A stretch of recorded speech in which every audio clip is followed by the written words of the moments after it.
Hey, it's Robert Plank, and I just want to say I really love ThriveCart. ThriveCart is great because it has a built-in affiliate program, and it allows you to take PayPal and Stripe payments and payments from a lot of different ways. And I want to show you, there's a few ways that I collect payments on ThriveCart. So what we have here is, here's my webpage, and it's hosted on Entreport. And then on the bottom of the page here, we have the payment buttons. And then if we go and we click on this payment button, then it creates a pop-up right here on the existing web page. And we can fill in all of this information. And if I set this up properly, okay, step 2. See, we can put in a coupon code. We can take credit card or PayPal payments. I love the simplicity, and there's even the affiliate program built in there. And here's another one of my ThriveCart buttons at the bottom of this page. Click here to order. Similar idea. The order, and here's a slightly different type of order form, but it kind of does the same stuff. We capture all of the information, and we fill all that in. And then they can do a credit card or PayPal or Venmo payment. Very cool, very convenient.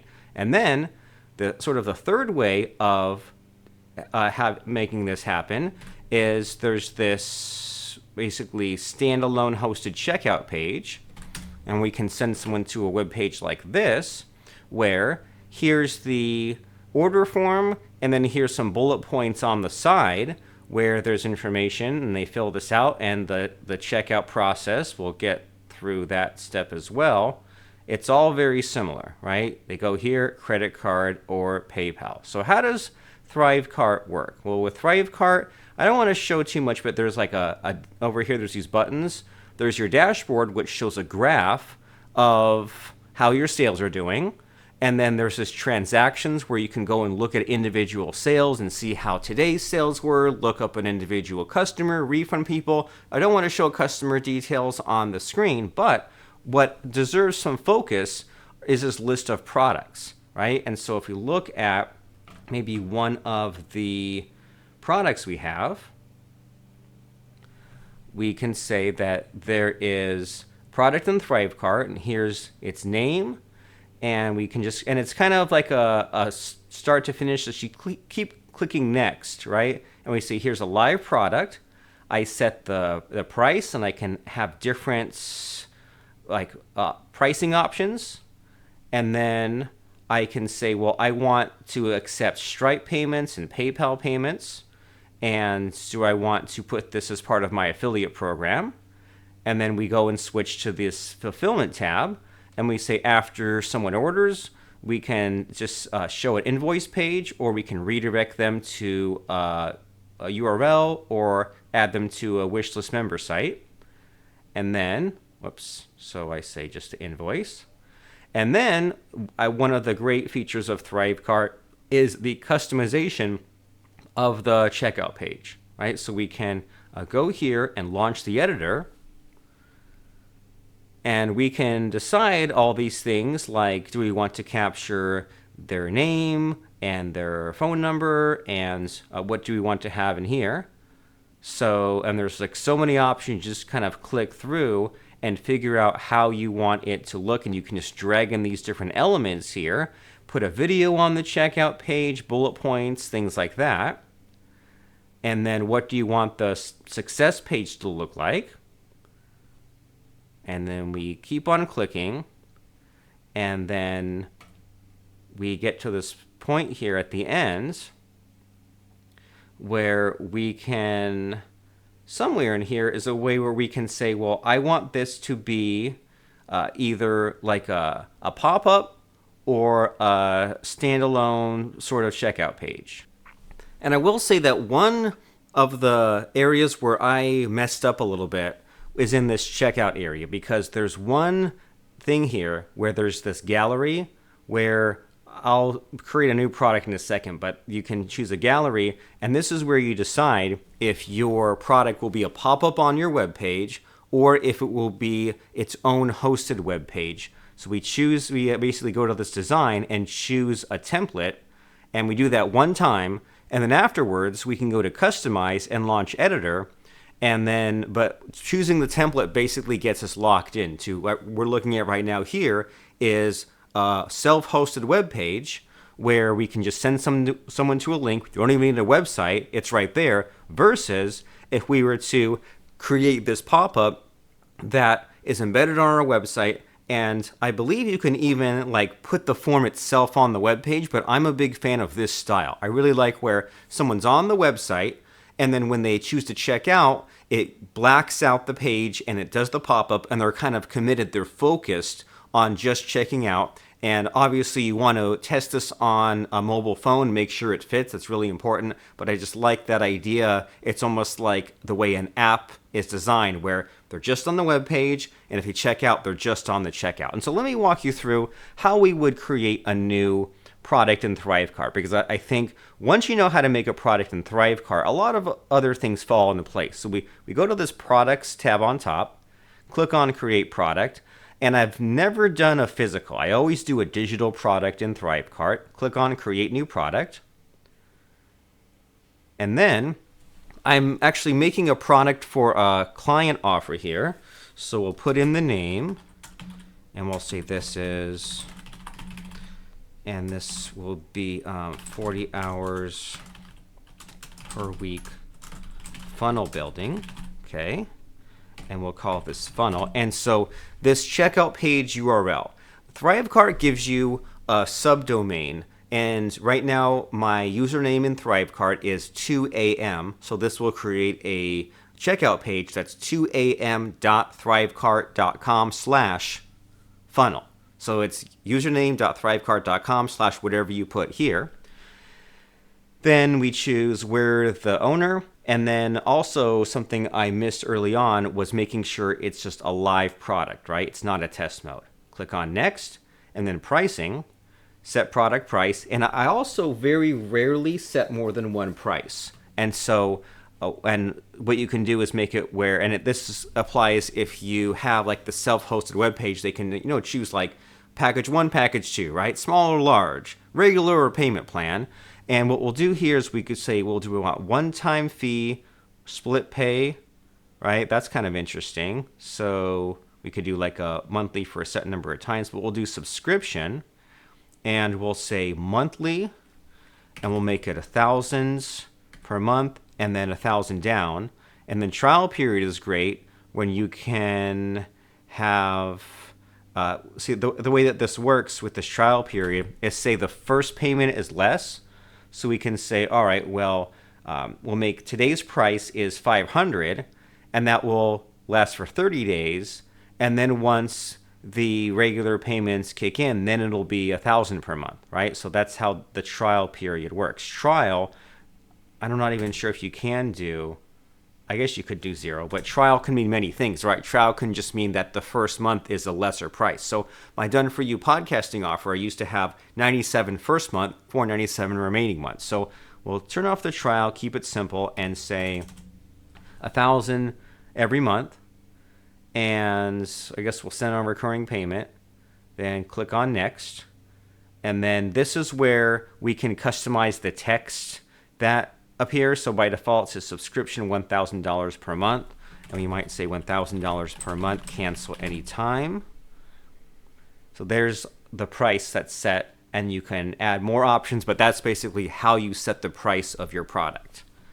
And we'll say next. Do we want a bump offer upsell? No. Which processors? So we'll accept Stripe payments. And you saw also a moment ago that you can accept Apple Pay and Google Pay through Stripe if you want. And then we'll activate PayPal as well. Then click next. Do we want to have this part of our affiliate program? Figure that out later. And then where do you want people to be able to contact you? Email address, and then either redirect them or just display their invoice. That's the simplest option. And now it's time that I told you about to customize that checkout page. So here's where it's the fork in the road, where you need to decide, will this be a pop-up on my page, or will it be a self-hosted web page hosted through ThriveCart, right? Will it be like this, where the pop-up appears on a web page, or will it be like this, where ThriveCart hosts the web page? That's the decision that you need to make. Click on Browse Gallery, and they have all these designs, but I just like the old legacy designs. And I either do pop-up, or I like the standard because I can put additional details in the sidebar. So I'll do standard. And then the other place where you might get tripped up is by default, they only ask for an email address. We want to ask for things like first name, last name. So what we can do is we can say customer name enabled, name, put that before or after email, kind of like before. Business name, optional. We don't need extra business info. I do like asking for a phone number, and I do like requiring their full address.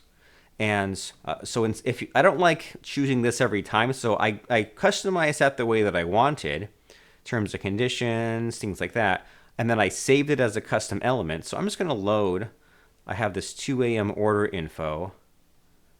And so by default, here's how I have it. Is by default, I ask for name, business name, and I guess phone number. Okay.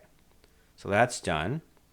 And then we can just take these different pieces here. And we can't customize we can put like a headline before or after the checkout page. But where I like to do a lot of the customization is over here in the sidebar, right? So you can put a countdown on the sidebar, bullet points, custom HTML, stuff like that. And so what we'll do is I will drag in some bullet points. And okay, so there's like the coupon code, and you can like completely hide that. But then we have the price. But I want to put some bullet points in here. So let me double click this, and we'll explain what the exact offer is. So in our case, we'll say Robert will meet every Monday morning with his team. We will for 1 hour to discuss goals and plans. We will provide this recording, and then the team will work 40 hours per week building the funnels. I'll pause this and finish filling this in. So yeah, I filled in a few bullet points, didn't want to bore you with that. And I don't really add much more than that to these sorts of checkout pages. It's mostly just bullet points, so that way someone knows what they're getting. Click on next, and there isn't much to customize for these, but you get the idea how you kind of click in the middle, and then the left sidebar shows you what you're able to change, right? So you can customize how the credit cards look, and you can just see what all those look like. We click on next, then the success page and what appears there. And again, you can you can put a thank you video here, right? You can put an image on the checkout page, click on complete. And don't forget to save, by the way, when we get to it. But basically, so the checkout design was how we chose a template. And then whenever we want to get back to that screen, it's checkout customize launch editor. And that's how we can get back to that. And that's the only area where I got a little messed up. But other than that, it's very much a click next, go left to right, and get fancy later, right? Tracking buttons. I rarely use that. I know that I should. But if you want to be able to put your Facebook analytics, Google Analytics on those checkout pages, like retarget someone in an abandoned cart, and then behavior, another underused, but after the main product is purchased, or the cart is abandoned, or the credit card expires, but I think what's most exciting is purchase and cart abandonment. You can then either submit an HTML form, or I like to use Ontraport. You can put someone on an automation or a tag if that lead, maybe they fill in their name and email in the shopping cart, but then they don't check out, or they purchase and you want to put them on a sequence. Pretty cool how that's possible, but let's not let the fanciness hold us up. And then the most important button, save and get URL. And then here's what you can hand off to someone.